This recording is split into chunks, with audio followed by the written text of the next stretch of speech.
प्रदेश के पूर्व मुख्यमंत्री व महाराष्ट्र के पूर्व राज्यपाल भगत सिंह कोश्यारी ने बागेश्वर पहुंचकर बागनाथ मंदिर में पूजा अर्चना की। बाद में उन्होंने पार्टी कार्यालय पहुंचकर कार्यकर्ताओं को भी संबोधित किया। कार्यकर्ताओं ने पूर्व मुख्यमंत्री का फूल मालाओं से स्वागत किया। कार्यकर्ताओं को संबोधित करते हुए पूर्व मुख्यमंत्री ने कहा कि पर्वतीय क्षेत्र में पलायन को रोकने तथा स्थानीय स्तर पर रोजगार मुहैया कराने के लिए प्रयास करने होंगे। पर्वतीय क्षेत्र में बंदरों से निजात दिलाने के लिए उन्होंने कनस्तर बजाने की सलाह किसानों को देते हुए कहा कि हमें हर कार्य के लिए सरकारों पर निर्भर रहने की जरूरत नहीं है। उन्होंने कहा कि महाराष्ट्र के अनुभवों के आधार पर उत्तराखंड को भी उन्नत राज्य बनाने का उनका सपना है। महाराष्ट्र देश का एक बहुत उन्नत प्रदेश है। महाराष्ट्र मुंबई केवल देश की आर्थिक राजधानी नहीं है।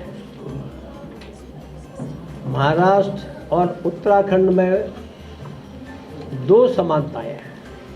पहली है, उत्तराखंड के लोग जितने सरल हैं, महाराष्ट्र के लोग भी ऐसे ही सरल हैं।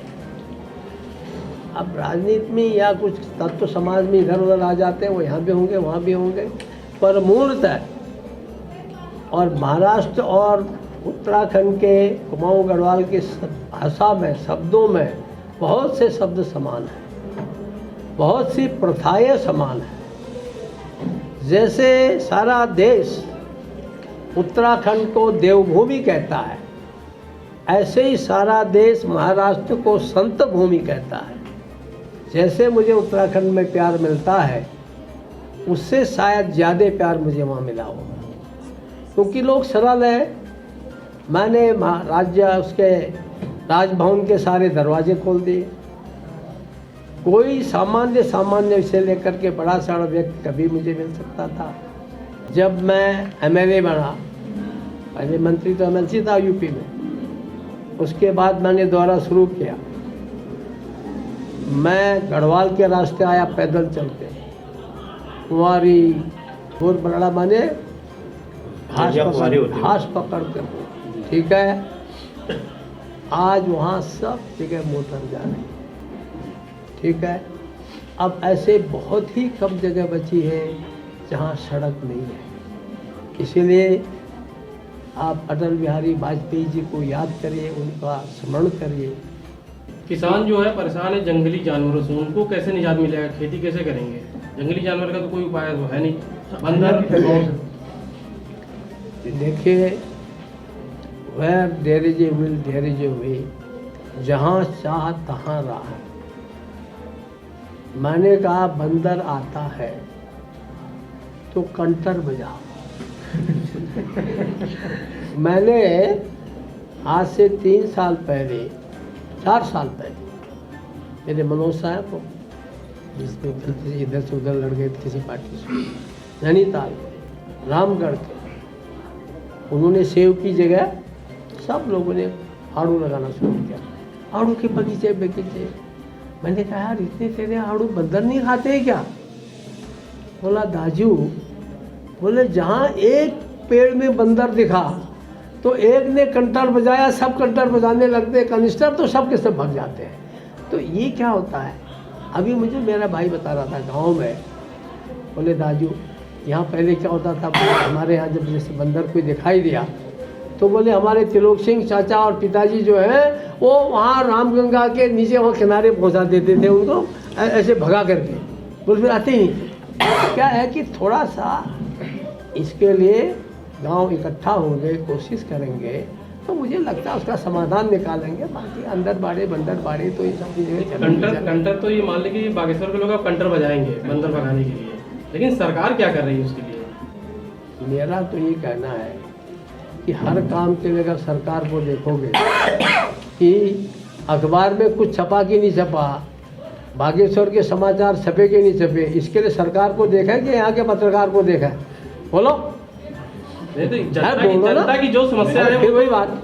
अब मैं कह रहा हूँ यहाँ का सब परेशान है जो है बंदरों से। भाई देखो, मैं भी जनता ही हूँ, तुम भी जनता हो, खाली पत्रकार और नेता ही नहीं हम लोग, ठीक है।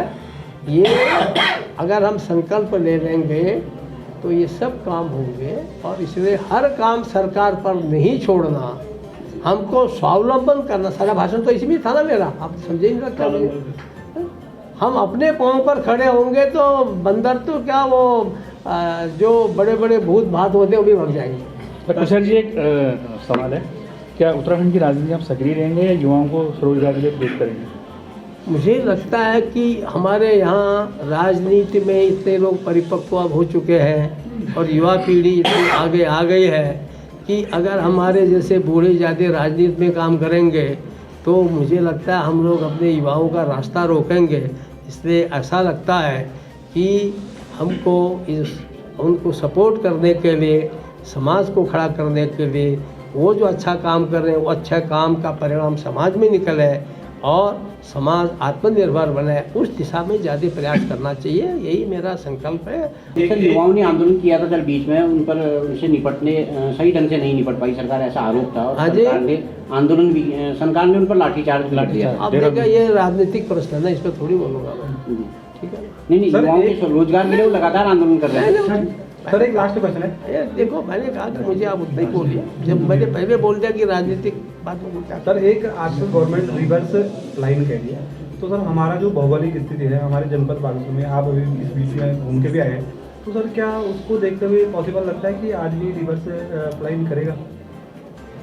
देखिए, आपने नेपोलियन का नाम सुना है? जी जी। तो नेपोलियन ये कहता था, उसका नाम क्यों लेते हैं लोग आज तक?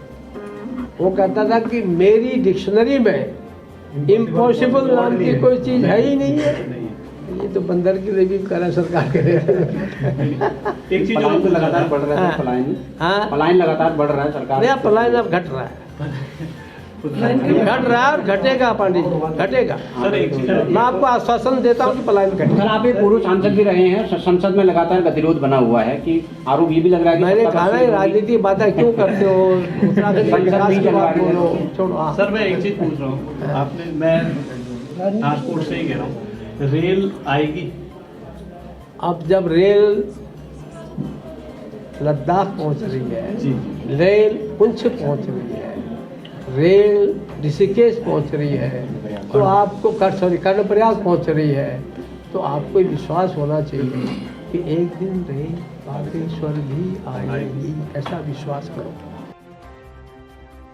CCN न्यूज के लिए ब्यूरो रिपोर्ट, बागेश्वर।